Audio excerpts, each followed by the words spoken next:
Good afternoon, everyone. This is Rust on the Radio, the John Rush Show, broadcasting on Freedom 95, broadcasting at 9:50 a.m. and 95.9 FM on your radio dial.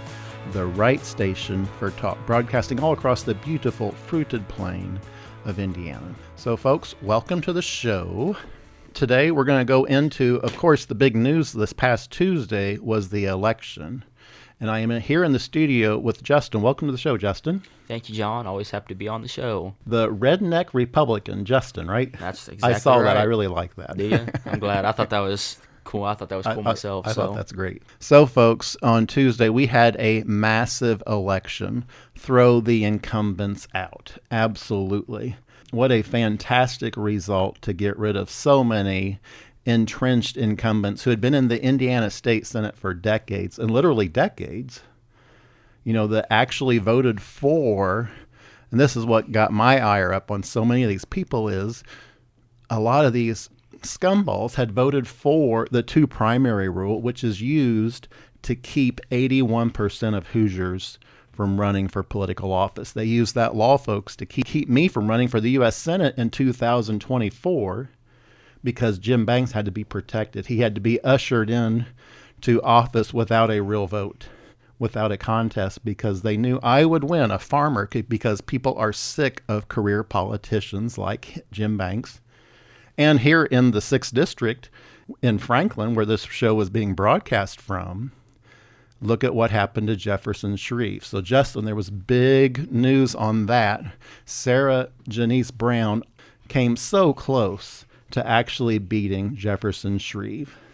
She did, and it was pretty awesome. So the raw vote totals came out to about 53% for Jefferson Shreve and about almost 47% for Sarah Janice Brown. And when you take into consideration how late she jumped into the race, she jumped in at the last minute because she realized that literally like 5 weeks before the election, something like that, because she realized that no one else was going after Shreve, and she said somebody's got to do it, so she did it herself. I believe she only raised I think she said like $20,000 or something. Yes. Like that. So, folks, she is a rising star in the conservative Republican movement here in Indiana to take back the party from these establishment types like Jefferson Shreve, who, when he ran for mayor of Indianapolis, actually proposed very stringent gun control measures. He absolutely did, and that's why on Twitter or X, I've been calling him out as a fake conservative. People know he's a fraud, and he's just in it for his own career, for his own name. So that way, it's not about serving the people. We need folks.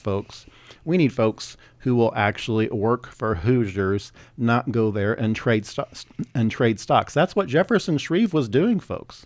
And that's, I think, why he almost lost, is because people are sick of how much insider trading he was doing in Washington, D.C. And he's already rich. He's already one of the richest. Wealthy, but he was one of the highest by volume number of traders in the United States Congress. You shouldn't spend your days in Washington trading stocks. You should spend your days in Washington trying to cut, this massive spending that he voted for. Unfortunately, Jefferson Shreve and Jim Banks, they both voted for Joe Biden levels of government spending. Jefferson Shreve and Jim Banks voted for trillions and trillions and trillions and trillions of dollars of new government debt. I mean, Jefferson Shreve wants Joe Biden gun control, so why wouldn't he want Joe Biden spending? And we're paying that price today through the inflation. Folks, listen to this. Everyone knows this.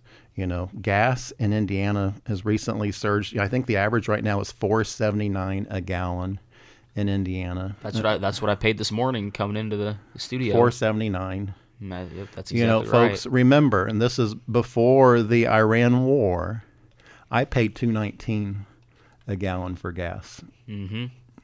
I mean, this is pathetic. I mean, there's no other way to put it. I paid $2.19, and it was in Ohio. It wasn't here. I was driving out for work out there. But, unfortunately, Indiana, I think we got down to maybe $2.69, $2.79 in a few places. Something like that. I know I paid. And it's higher in Indiana, folks, because we have the 5th highest gasoline tax in the country, and we have the 2nd highest sales tax in the country, which compounds on the gasoline tax.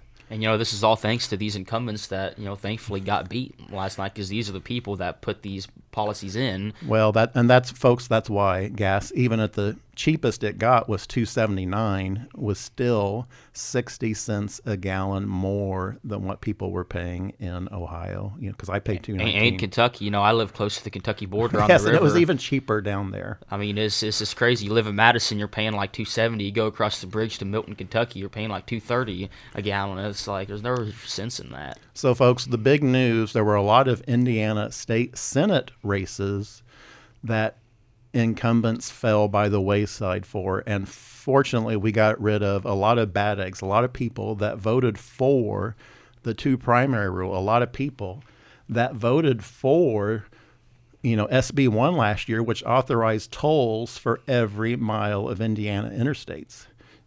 Every elected Republican who voted for that bill that authorized tolls should be ashamed of themselves. They're not conservatives. They may pretend to be conservative. They may thump their chest and say, oh, I'm a conservative rocker or whatever. No, that's hogwash.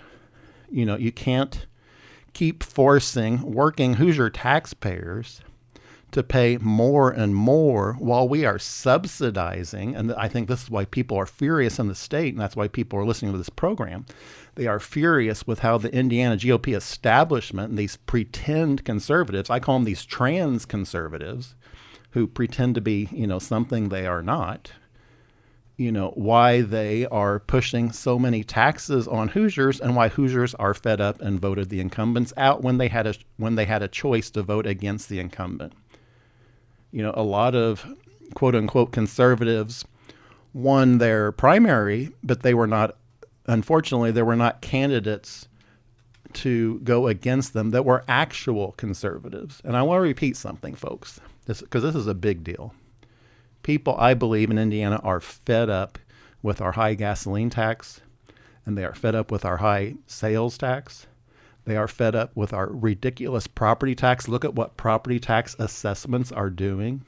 We had this sham property tax bill go through last year that the establishment put out there was this wonderful thing. But instead, for most people, especially next year, it means you're going to be paying way more in taxes than you were just a few years ago.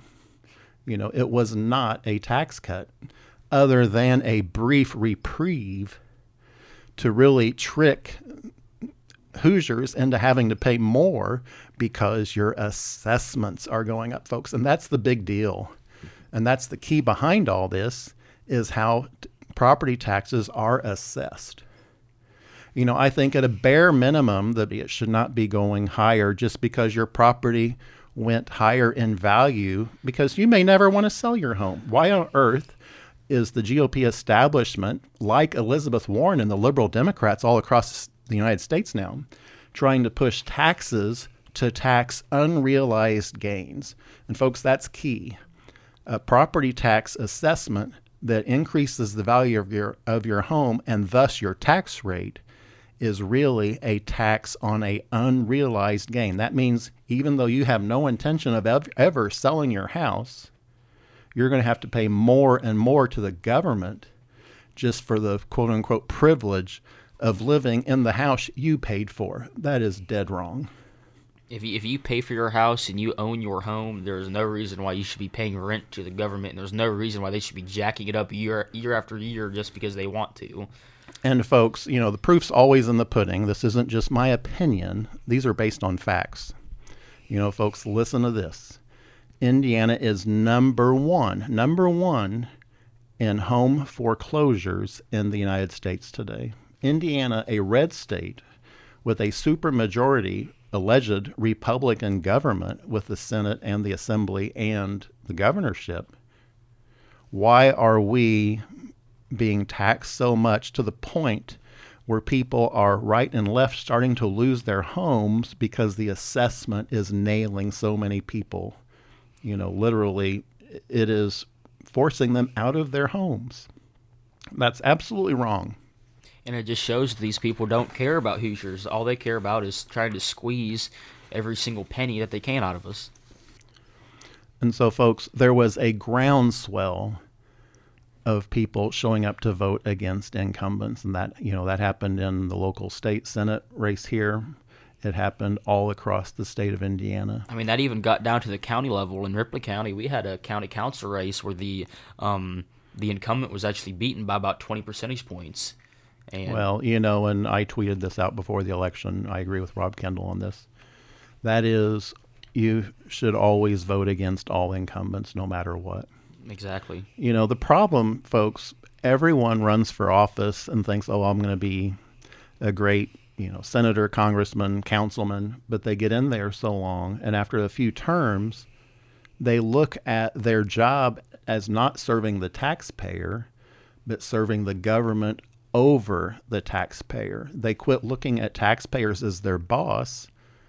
Instead, and it's what's happened here in Indiana, the GOP establishment looks at taxpayers as, just people to pay more and more, witness the tolls. It is absolutely insane. We are already the 5th highest gasoline tax in the country and the 2nd highest sales tax in the country. To be adding tolls over and above that just for the quote unquote privilege of driving on the roads, folks, you already paid for. That's what gets me. And that money, they say, well, it's going to be used to improve the roads. No, that money will be siphoned off to the Indiana Economic Development Corporation to help the government pick winners and losers. I believe in the free market 100%. The free market should choose who survives and who thrives.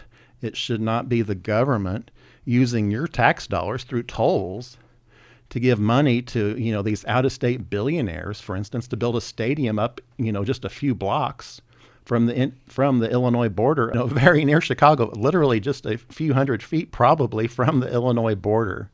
Will they rename the Chicago Bears the Indiana Bears? I don't think so. That's a great question, isn't it? But it comes down to the fact that, know who's, some people might think it's cool, but know who's really asked for this, and that now we're going to be paying for it.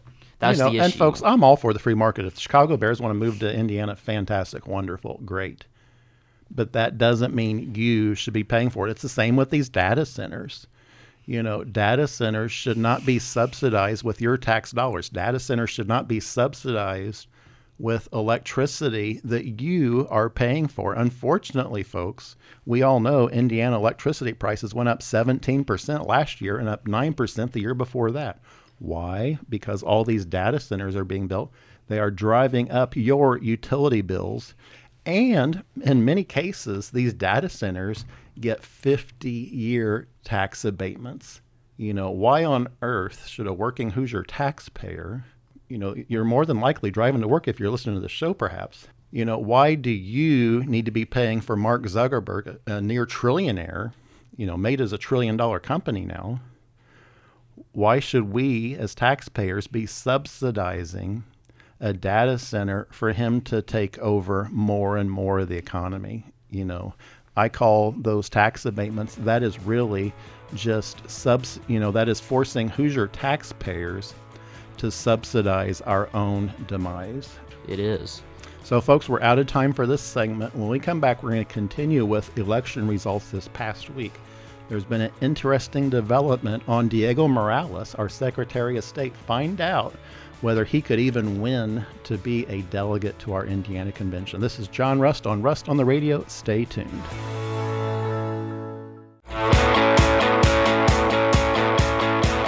Welcome back, folks. This is John Rust on the Radio on Freedom 95, broadcasting at 950 AM and 95.9 FM on your radio dial. The right station for talk, broadcasting all across the beautiful fruited plain of Indiana. So, folks, I'm in the studio today with Justin, the Redneck Republican. Welcome back to the show, Justin. Always a pleasure. Okay, folks, in last Tuesday's election, we had big news. This is from Grok. This is certainly indicative of how people are fed up with the GOP establishment. Listen to this. Diego Morales, our Indiana Secretary of State, did not get elected as a state delegate in the May 5th, 2026 Republican primary.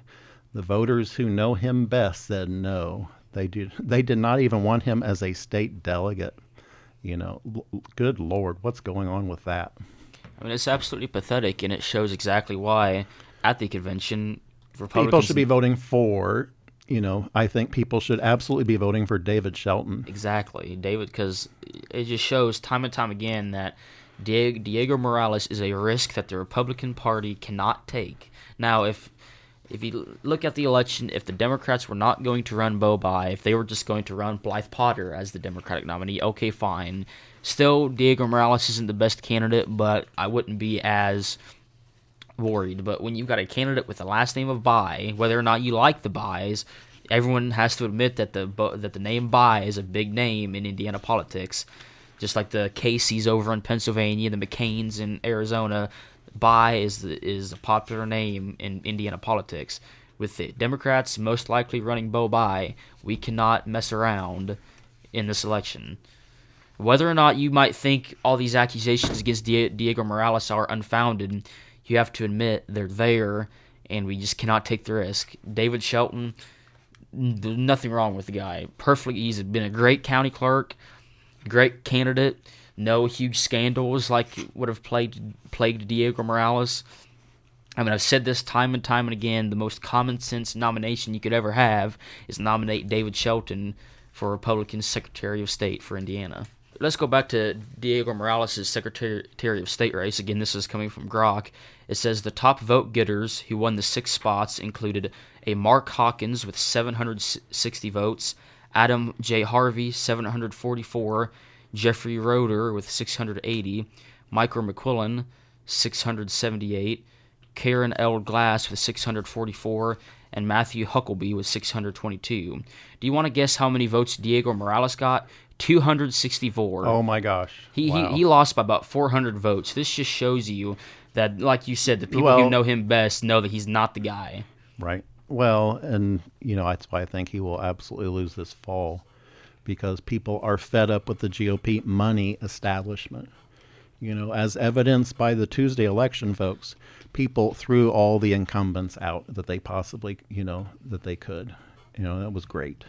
It was fantastic. So many of those state Senate candidates, folks, had actually voted for the 2 primary rule that was used to keep me off the ballot in 2024. These people hate Hoosiers being able to even run for political office.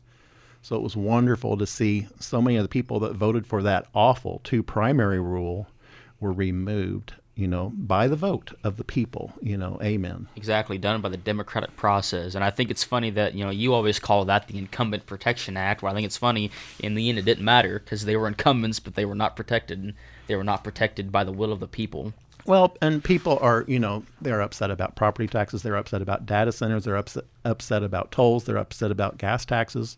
They are upset about our sales tax being so ridiculously high. Why on earth does Indiana, a red state, have the 2nd highest sales tax in the country? Well, why on earth does Indiana, a red state, have the 5th highest gasoline tax in the country? Well, it's because we're led by fake conservatives. That's well, why. They like taking that money and giving it to their IEDC buddies. It certainly ain't going for roads. That. Nope.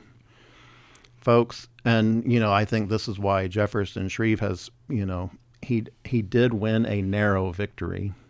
He did win, but just narrowly, with all the massive advantages of incumbency. And he just about blew it. And hopefully, Sarah Janice Brown will come back in 2 years and take him on again. I hope she does. So Sarah, please run again. Thank you so much for all that hard work, but let's keep fighting. Let's keep fighting for Hoosiers. I know in your heart that's why you did it. It wasn't for your own personal gain. It was because you, Sarah, care about Hoosiers. It's obvious that Jefferson Shreve is in it for stock trading. It's obvious that the people in the bank's campaign, they're in it for the money. That's why they are supporting Diego Morales, even though he is such a flawed candidate. On Diego Morales, the election for Secretary of State was not in the primary. We're talking about the election he apparently lost, was to be a delegate to the convention. He couldn't even win that. But listen to this. This is from the Indy Star. If electing Diego Morales is the price of winning, it is too high. The Star calls him the most corrupt statewide office holder in Indiana history. That's a direct quote from James Briggs, opinion editor in the Indianapolis Star. He says Morales is on the short list for the most corrupt statewide office holder in Indiana history. It would seem to be in Republicans' best interest to nominate anyone else to run for that job, and that's why we are supporting David Shelton. I think most working Hoosiers want someone who will just do the job to be Secretary of State for the job and not just use it as a stepping stone to another office. And that's why I like David Shelton's proposals on this, because he said explicitly this is what he does. He is he is an election expert in the state of Indiana. He has a patent on election technology, folks. It is what he eats and breathes. He is an election nerd. He says that word himself. And that's admirable. That's the kind of people we need doing the job, that just want to go in and work and not do it for self-flattery, like the Diego Morales State Fair and the Diego Morales this and the Diego Morales that, where his name is plastered all over everything. And it's like you go on the Secretary of State website on the official government page, it looks like a campaign website. Every other government elected official is just bare bones like you would expect. But then you go on Diego Morales and it looks like a campaign website. And it's because it's what it is. He's trying to build up his brand for him to, like you said, get a higher office. And you don't run for political office to build a brand. When you are an elected official, you are a public servant. And this is one of the issues we have with Shreve, because, again, he's serving himself, not the public, with the same thing. If you're there stock trading, you ain't there for the public. The public, no way. Exactly, and this is the same problem with Diego Morales. He is not acting like a public servant. He is serving himself. Well, and then I disagree with Todd Young on a lot of stuff. I think he just spins. But Todd Young has a bill before the Senate right now to stop members of Congress from stock trading, and I certainly hope that passes, because congressmen and women should be there to work for you, not themselves, and that's what's happening so much. Exactly. I'm kind of the same way with John. I have, there's things I like about Todd Young, things I disagree with him on, but I really respect him for really trying to, go forward with this bill, because it needs to be done. It's the right thing to do, folks, but that does not excuse Todd Young voting for trillions and trillions and trillions of dollars of new debt along with Jim Banks. 100%. Inflation is the massive elephant in the room, literally, out there, and that is directly caused by the inflation as a result of the votes by Todd Young and Jim Banks for trillions and trillions and trillions of dollars of new debt. So it's not really even the result of the Iran war why gas prices are going up. Gas prices are going up, folks, because the American dollar is collapsing in value thanks to Jim bankruptcy, who voted for all that debt. That has a direct correlation to how much fuel you can buy per dollar, because your dollar is shrinking in value literally every day because of people like Jim Banks. Exactly, and again, it goes back to what I said. The whole idea of an elected official is a public servant, but they're not serving the public; they're serving themselves. Well, it's those kind of people. It's all about the government picking winners and losers, and unfortunately, folks, the Indiana Republican Party is being torn apart because people like Jim Banks are doing this for their personal agenda, their personal mafia, the goons that, work for Jim Banks, for instance. How many of them are on the public payroll? It is really repulsive. How many staffers some of these people have, and they don't do any work other than political work. Are we paying for that as taxpayers? That's a question that should be asked. 100%. It's like, Rob Kendall, he brought up this news that broke. I think he was the head of the Department of Child Services. He was the head of that. Then he disappeared. He was making like six figures. He disappeared for a few months, comes back. Oh, I've had a health issue. Okay, well, now I'm not head of the Department of Child Services anymore. But then he's like now a special advisor to Braun, still making that same amount of money. What is this guy doing as a special advisor? I mean, it's absolutely insane the way our Republican Party is like you're just taking our money. And I always say and folks, it's always about the money, and unfortunately, you're paying for it, through what your gasoline price is doing right now. But it's always follow the money, and that's why people are upset, because they see the Banks organization is just in this for personal power and money, not for making Hoosier taxpayers' lives better. Look at what he's done on the national debt. Look at what he's done on government spending. They voted for Jim Banks voted for Joe Biden levels of government spending. What on earth is up with that? We're supposed to be a conservative state. We're supposed to be a red state. But in Indiana, folks, we have had it. We're fed up. And that's what this last election showed. And some of these career politicians are trying to thump their chest and say, "Oh, it's because of me or this or that or whatever." No, it was because people are sick of all incumbents, and they are sick of career politicians. And no one's a bigger career politician than Jim Banks. Has he ever done anything meaningful in life other than just be a career politician? So, folks, we're out of time for this segment. When we come back, we're going to keep delving into last Tuesday's election results and why Hoosiers have had it with the Indiana GOP establishment. Folks, stay tuned. This is John Rust on the Radio.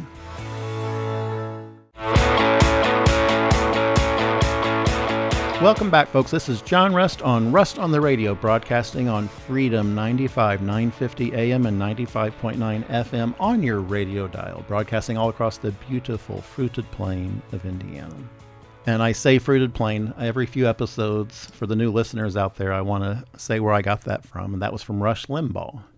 He would always talk about how beautiful our country is, and he talked about the beautiful fruited plain of the United States of America, and certainly Indiana right now in the springtime, looking at how beautiful it all is with the crops starting to come up. It is just a beautiful, beautiful time of year. We are so thankful for all the blessings we have, absolutely. But we have to keep fighting. And that's why voters stood up last Tuesday and said, hell no to incumbents all across the state of Indiana. They are sick of career politicians. This is from an article by Abdul Hakim Shabazz from his newsletter, and he just did a poll, and he talks about the winter of voters' discontent, and he's specifically talking about the Indiana voters who are sick of what is going on in our state. Listen to this, folks. The approval rating for our politicians in the state of Indiana, according to this poll by Abdul, show that our governor's approval rating is at only 18%. Roughly 73% of Hoosiers disapprove of the job he is doing. 40% disapprove strongly. And again, this is from a poll put out by Abdul Hakim Shabazz. And he says this is not a polling blip. This is a governor whose own primary electorate has turned on him. And it says it gets worse for Lieutenant Governor Micah Beckwith, who has only a 14% approval rating against a 75% disapproval, with 57% strongly disapproving. Again, this is from Abdul Hakim Shabazz, published on April 26, 2026. And it talks about Attorney General Todd Rokita also clearly underwater with only a 30% approval rating, 57% disapprove, 38% strongly disapprove, and Senator Jim Banks in the same territory. Folks, our career politicians are just deeply unpopular in the state of Indiana. And I think what people are sick of and what they see is we have all this office hopping between all these candidates. They run for Senate, they run for state rep, they run for senator, they run for state senator, they run for congressman, they run for secretary of state, they run for attorney general. And all the time they're doing that, your taxes keep going up. Your standard of living gets worse and worse because we have this same crop of protected career politicians just running back and forth between the different offices, going around thumping their chest at Lincoln Day dinners on how conservative they are, yet implementing massive taxes. Look at the gasoline tax in the state of Indiana. That is ridiculous. Why on earth do we have the fifth highest gasoline tax in the country? We're a red state, folks. We're not Massachusetts. We're not Taxachusetts, but certainly Indiana is giving Taxachusetts a run for its money in terms of taxes. We have a much higher sales tax than Massachusetts. That's bizarre. It's crazy.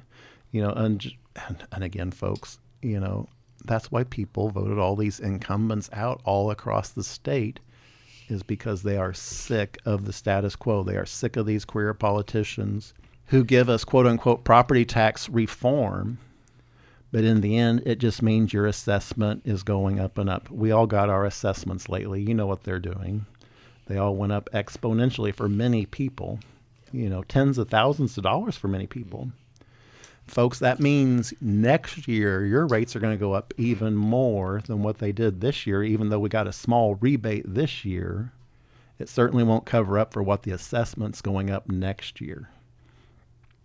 And what really pisses me off on that whole property tax bill was how it was used as a Trojan horse to implement tolls all across the state of Indiana. That bill, where they were all thumping their chest, was a massive property tax cut, when in reality it was tiny. The real purpose of that, folks, the real Trojan horse purpose on that, was to force tolls on every mile of Indiana interstates. That bill, folks, authorized the governor, whether a Democrat or Republican, so in the future a Democrat governor, let alone Braun, who has announced he intends to toll I-70 from Terre Haute to Richmond. Folks, the next governor, maybe they're a Democrat, they may go ahead and toll every mile of Indiana interstates, and the Republicans in the Indiana State Legislature just gave them a green light to do that.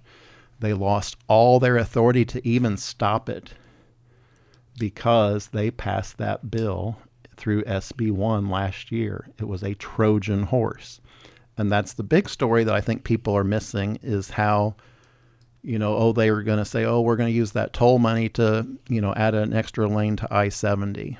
No, folks. What's going to happen is truckers, they're not going to pay $80 to drive across the state, or at least a lot of them won't.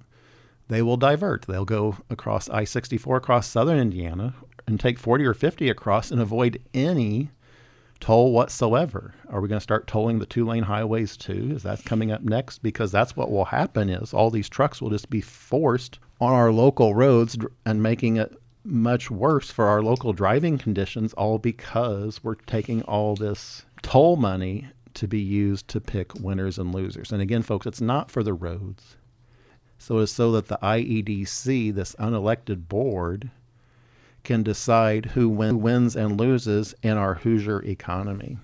I think that's why we all showed up to vote last Tuesday, because we are sick. We are sick of what the establishment is doing to us. And in this poll that we're talking about by Abdul Hakim Shabazz, it's not a scientific poll, but it's actually pretty accurate. It matches numbers that have been published, for instance, in the Indiana Capitol Chronicle in terms of the governor's approval rating.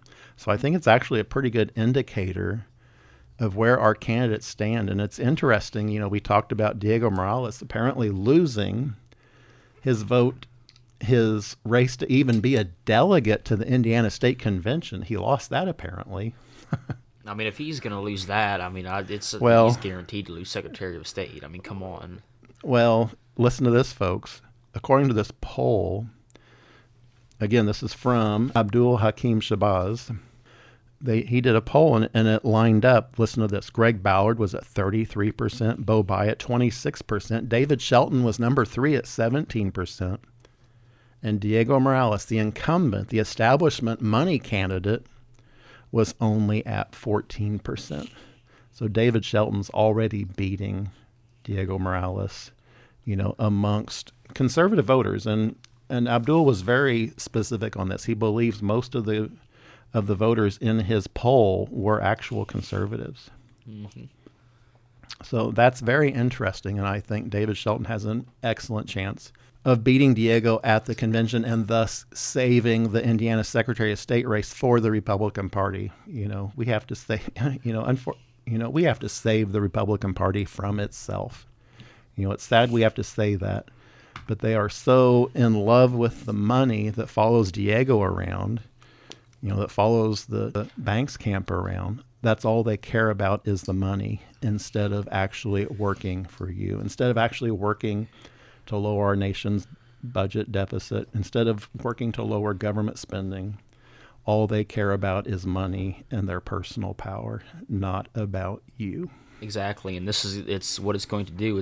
Their love of money is going to cause Democrats to be elected in Indiana for big time offices. Like it's going to start with Secretary of State, and it's going to, unfortunately, it'll probably snowball, and then that's just going to cause even bigger government, because as bad as you think the big government in Indiana is now with the Republicans, it's going to get even worse if we start letting Democrats get in. Well, listen to this, folks. According to this poll, and this is the absolute truth, it's always the money. The number one issue facing all of us, of course, is the economy, 79%. Healthcare at 42%, education at 38%, immigration at 37%. Redistricting was down at 21%, but it was in the top six. But you know what, folks? The big issue, and I think this is the elephant in the room again, is why the Indiana GOP establishment supports these data centers. Asked whether they support or oppose them, 50% of conservative voters said they oppose data centers. 26% are neutral, and only 19% support. And it also says 5% support, but not my backyard. Well, of course. At least they're honest about it. Yes. But my thing with data centers is not even necessarily a Republican versus Democrat issue. It's a establishment versus grassroots issue. You talk to grassroots and Democrats and Republicans, they both oppose it. You talk to establishment Democrats and Republicans, they both support them. It's not even a partisan issue. Like I said, it's a career politician versus the everyday Hoosier issue. The everyday Hoosier does not want data centers because they will not benefit from data centers. The corrupt politician does want data centers because he will benefit from data centers. That's the long and the short of it. It's pretty simple. That's why Jim Banks was clicking champagne glasses with Mark Zuckerberg in Washington, D.C. or Virginia, wherever Jim Banks lives now. I don't know. How pathetic is that? We should not be subservient to these tech overlords. But that's what our career politicians want, folks. They want these data centers to not only suck up all of our electricity and water, but all of our data, so they can, quote unquote, automate us. We're going to be talking about that in a future episode. Governor Braun came out with a proposal to use your tax dollars to help Indiana corporations incorporate AI to, quote unquote, make you more productive. Folks, we all know when they start talking about making you more productive, that means replacing you with an H-1B visa holder somewhere. That means you being, put on welfare rather than working. What sickens me, is why the Indiana GOP establishment is celebrating Indiana becoming a welfare state. Look at what Jim Banks and Governor Braun just came out glowingly talking about, how the USDA's SNAP program, the food stamp program, is now going to be moved to Indiana. Well, of course, with all of our job losses because of these data centers, and because of all of our jobs being given to H-1B visa holders, of course we're going to be on SNAP. Of course we're going to be on welfare. We should not have our elected leaders pushing us to be on welfare. We should have our elected leaders working for us to have meaningful jobs, to be contributing to society, to be paying taxes. Instead, people like Jim Banks are actually thumping their chest on Indiana becoming the food stamp capital of the United States. That is BS. Folks, we're out of time for this segment. When we come back, I want to talk more on this election because, speaking of Jim Banks, he endorsed someone for Marion County GOP chair, and we're going to talk about how pathetic that chair has been in terms of recruiting GOP candidates to even run for office. Folks, this is John Rust on the Radio. We will be right back.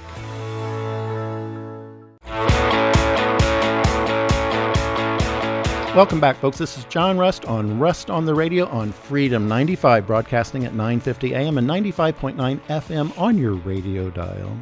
So, folks, before the break, we were talking about the election results, and one of the things I wanted to highlight here is the Marion County GOP chairman, Natalie Goodwin, didn't even get candidates to run on the ballot in many instances. We're going to go through this. So, for Marion County assessor, no candidate filed by the GOP. For State Representative District 97, no candidate filed for the GOP. For Marion County Auditor, no candidate filed by the GOP. For Marion County Recorder, no candidate filed by the GOP. For Marion County Sheriff, no candidate filed by the GOP. Wayne Township Judge of the Small Claims Court, no candidate filed by the GOP. Wayne Township Constable of the Small Claims Court, no candidate filed by the GOP. You know, Justin, how awful is that the bank's endorsed chairman can't even get candidates to run for these offices? Even if they're just sacrificial lambs, you should always put someone up because you never know what's going to happen. Exactly, and bear with me. That's just giving up. Like you said, that's completely pathetic for a county like Marion, which is obviously the biggest county in the state. I mean, it's ridiculous. Well, it just shows you the ineptness of the Jim Banks wing of the Indiana Republican Party. Well, they're only in it for themselves and not for Hoosiers, not for fighting for you. And you're not fighting for someone if you fail to put up a candidate. 100%. Like, at least try. I mean, we're not asking for much here. Like I said, you wouldn't even have to campaign. You don't even have to put up yard signs. Just sign up, put your name on the ballot, and leave it. Because like you said, you never know what could happen. Okay, so folks, I'm going to edit this a little bit for radio, but this is from Jason Hammer. He says, I just looked at my sample ballot for the primary. This is an embarrassment. I get Indy is dark blue, and you want to be smart with money, but freaking try. File a candidate. Most of my ballot says no candidate. WTF. We'll say, what the frick? They're not even trying. Instead, they just want to thump their chest and say how great they are. But we get all these candidates, that are endorsed by Jim Banks that didn't even field candidates for office. How pathetic. Folks, I want to delve into this more on the data center thing. And I think that's why, we actually had an uptick in people showing up to vote in the primaries. Hopefully this show was partially responsible for that, because we've been pushing hard, for people to vote, because it helps not only you at doing your job as a citizen, but it also means you can help by running for political office. You need to get 2 primaries in the Republican or Democrat Party so that you can run for office, so you can't be kicked off the ballot like I was. They don't want real conservatives. They don't want people that actually have to work for a living being a candidate, unfortunately. So we get a lot of these sleazeballs. They're just career politicians forced on us. But, I think people are standing up to that now, and they're saying, hey, no to incumbents. And I think that was really the message from last Tuesday's election, is how people have had it with the establishment. With Jefferson Shreve almost losing to a candidate who only spent, $30,000 or $20,000. Congratulations again to Sarah Janice Brown. She was on this show, folks, just a few weeks ago. She is an awesome lady, an awesome candidate, an awesome mother. She cares so much about making America healthy again. She cares about your food. She cares about your taxes. She cares about, how your life is being subjugated to these data centers, how your life is being subjugated to these taxes by the GOP establishment, and how your home is at risk now because of these massive property tax increases that we've all seen in our assessments that are coming through right now. That's why people are saying, hey, stop it. We have had enough of these establishment people like Shreve, who is just there to, trade stocks in Washington. Mm-hmm. Good grief. And, it isn't even just limited to the congressmen and senators and stuff like that. Even in sheriff elections down in Clark County, John and I were talking about this before the show started. The incumbent sheriff, Scotty Maples, was primaried by Kenny Kavanaugh. And, of course, if you guys know anything about that, Scotty Maples was the chief deputy for Jamie Knoll, and Jamie Knoll was one of the most corrupt figures in Indiana politics over the last couple of years. So people saw and Jamie Knoll endorsed Jim Banks. That says everything you need to know about both of them. Exactly. And Diego Morales endorsed Scotty Maples. So that shows you. Yeah, it's But anyway, back to my point is that the people of Clark County, the Republicans of Clark County looked at this guy and said, okay, no, this guy's part of the establishment that is not looking out for us. So we're going to go in a different direction. They only care about their political donors. This is from Dan Hill on Twitter. He says, it feels like we no longer have a government that works for the people. Too much of our government works for donors, some of which are other countries.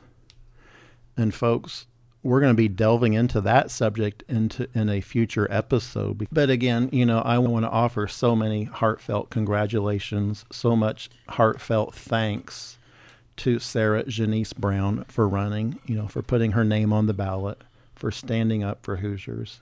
That means so much. I know what it's like, folks, to have the stones thrown at you just because you dare stand up against an establishment candidate like Jim Banks or Jefferson Shreve.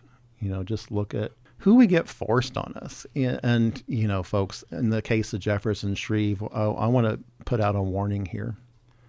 He got endorsed by the NRA even though he proposed very stringent gun control regulations while he was running for mayor of Indianapolis.